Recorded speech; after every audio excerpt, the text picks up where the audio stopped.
গরু রাত্রেবেলা চুরি করে নিয়ে গেছে গিয়া। এটা কোন জায়গা কইছেন? জয়কাতপুর। এখান থেকে 4টা গরু আপনার নিচে গিয়া। এই শুধু এই 4টা গরুর উপরে আপনারা গরু আছে আমার নির্ভর।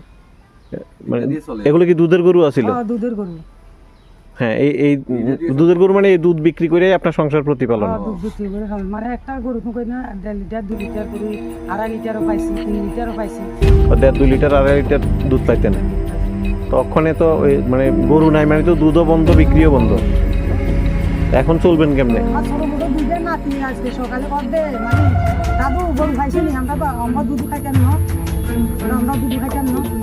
মানে নাতি নাতিনেরও দুধ দিতে পারেন নাই, দুধ খাইতে চাইছিল সকালে। তো ওখানে আর কোনো রকমের চলার কোনো বিষয় নেই। আমরা তো এটা মানে নিজে কিনি বাইতে মানে বাগা খালি খাইছি এইটা কোনো মানে আমার মানে সংসারটা চলে। আগে বাগা খাইছি, বাগা খালি বাচ্চা খাই, বাচ্চাকে বড় করি তখন মানে নিজে রয়েছে।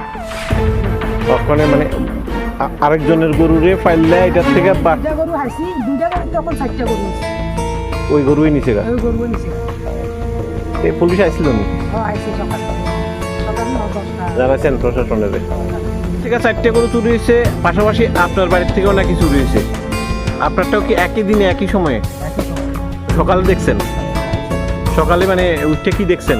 নাই, গরু নাই। এই গরুর উপরেই নির্ভর, মানে এই গরু দিয়ে সংসার প্রতিপালন। এখন আর কিচ্ছু নাই।